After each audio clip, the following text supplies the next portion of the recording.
I personally was surprised to learn that African Americans started their work on the railroads during slavery. Tell us how that came about. The entire Southern railroad network that was built during the slavery era was built almost exclusively by slaves. Some of the railroads owned slaves. Other railroads hired or rented slaves from slave owners. And the most shocking thing that I found was that women, as well as men, were actually involved in the hard, dangerous, brutal work of railroad construction, and continued to work for railroads after they were built in lesser roles. But in the construction phase, little difference between the abilities, considered abilities for black women, and white women would never have been considered for any of those jobs. Now, one of the first stories you tell in this book is the story of Rose. She's a slave who belonged to the man who was contracted to build the Charleston and Savannah Railroad. Tell us about her. How did her life change when she was ordered to join this railroad effort? Well, there's a fascinating series of letters from her owner to other individuals, and we can piece together Rose's story quite well through that. And she apparently had been a domestic servant living in a not a terribly wealthy, but an urban household in the more moderate climate parts of South Carolina. Mm-hmm. And what year are we talking about? Talking about the 1858, 59, shortly before the Civil War. Right. And she had been accustomed, actually to domestic work, so she probably was a cook, because that's what she was later put to. She would have had kitchen utensils. She would have been able to go every morning to the daily market to pick up fresh produce and so forth, a garden perhaps. She was sent several hundred miles distant to the coastline, where this railroad was being built through swamps. It was a brutal building project that for miles and miles they had to actually build on pilings. There wasn't solid ground. And she found herself a cook with crude utensils, with just the bare flour, lard, bacon, molasses, cooking for a mixed group of enslaved black and some Irish railroad workers. The only woman there, isolated, vulnerable, and completely out of her element. Completely out of her element. Yes. Now, you mentioned something that I found extremely interesting, that these so-called hired slaves were working on the railroad side by side by laborers who were being paid for their work on the railroad. Is that correct? That's right. That's right. Both free blacks as well as white workers. There were some categories of work in which both slaves and free persons worked, like brakemen, like firemen, stoking the firebox on a steam locomotive. Other jobs, like maintaining the track, were almost exclusively the province of black workers. And what's significant here is that the pattern set during slavery, what jobs blacks could and could not do, no, that's the wrong way of putting it, what blacks were allowed to do or not allowed to do, that then became the national pattern after the Civil War. Oh, I see. I'm speaking with Ted Kornweibel. He is SDSU Emeritus Professor of African American History. He is also the author of a new book, RailRoadz and the African American Experience. And we are taking your calls at 1-888-895-5727. Ted, how did you find this out? Is there a lot of information about on slavery during the beginning of the railroad era? Well, there's actually quite a bit of information. Much of it comes from the railroad's annual reports that were prepared for stockholders, because they would list the assets, they would list the expenses. So they would list the number of slaves who were in various categories, how much they had paid to rent them, or if they purchased them, what the value of those slaves were, if there were fatalities, what that was in the loss column. So the railroad's annual reports reveal a great deal. Now, after the Civil War, when ex-slaves were paid workers for the railroad, as you say, some of the jobs stayed the same for a long time. But what was the attraction of the railroads for freed slaves? That's a good question. The railroads were the best in the South, were the best alternative to escaping two worse fates. Either agriculture, which often meant sharecropping, which meant you were in debt year after year after year, or domestic service. The railroads were the most important industry that blacks ever worked in. Blacks worked more blacks were railroaders than were steel workers, were coal miners, were loggers. You pick the industry that African Americans participated in railroading, and in a wide sense, more than any other industry. So this is the African American industrial experience.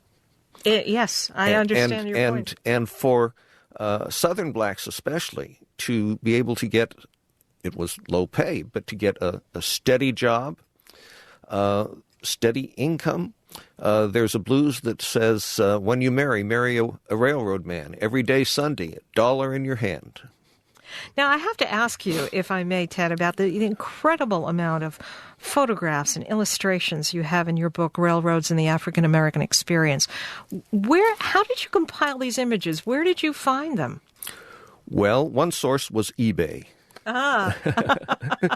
So you just put out the call, huh? Well, I didn't put out the call. I just combed for months and months. I just combed every day searching under railroads, blacks, African Americans, and I found some absolutely fantastic photographs. I shot them all through Photoshop to clean them up. Sure.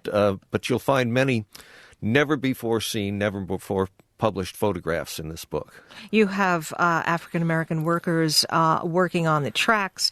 You have them as porters. You have even photographs of African-American nannies on the train taking care of children while as part of their duties as being nannies to the children themselves. Those were the Pullman maids. And Pullman maids only served at most half of the length of period that Pullman sleeping car porters did. But beginning in the early 1900s and the heyday being the luxury travel of the 1920s, only the most luxurious trains had Pullman maids, and they assisted especially lady passengers or women with children. They were expected to be able to give manicures, to dress hair, assist ladies with the bath, assist with small children. Some of them were nurses and might be called upon for assistance like that. But some of the touching images are, and they're posed images of these maids with white children and entertaining them and showing them the scenery and so forth. And as you say, they are posed. How did you happen, Ted, to take on this project? Well, I've been a lifelong rail fan, so railroads have always been fascinating to me. And about 18 years ago, I received a call from a railroad museum in Pennsylvania asking if I knew of anyone that they could bring in to give a talk on black railroaders. And I said, I didn't know, but I do some bibliographic search, see if there's somebody out there who could do that. And I turned up nothing. So I gave him a call and said, if you can stand an amateurish presentation with some slides copied from books, I'll do it for you. Uh-huh. And I did, and the response was very, very positive, that blacks in the audience, whites in the audience, everybody recognized that this was a buried history of railroad, a buried part of railroad history, that people knew about the Pullman porters and the dining car waiters. And that was it. There's so much more. Now, you were a professor of African American Studies for many years at SDSU. Ted, you are not black. So how did that come about? Well, I was involved in the civil rights movement in the 1960s, and that gave me passion and principles that directed me towards that. But what really sealed my passion for African American history was my first teaching job, which was at a still segregated all-black state college in Texas, Prairie View A&M College. And I began to read in the library so that I could teach some black history to my students, and I got the bug. And it hasn't left you, and it's ended up right now in this beautiful book. Let me go back to the experience that you're talking about, or African Americans and the railroads. As you say, it's not all Pullman porters. One of the most dangerous jobs on the railroad was that of brakeman. How were trains actually stopped before automatic air brakes? Well, before automatic air brakes and before modern safety coupler knuckles, trains had to be stopped. Trains of any length had to be stopped by brakemen on individual cars, turning a brake wheel to engage the brakes when the car had slowed or it had gotten from the station and was starting up again. They had to manually turn that brake wheel the opposite direction. Now, a train out in the country in the middle of winter, you had to hop from top to top of freight cars and manually turn these brakes, then manually turn them off. It was extremely dangerous that brakemen fell off. They fell between cars and were crushed.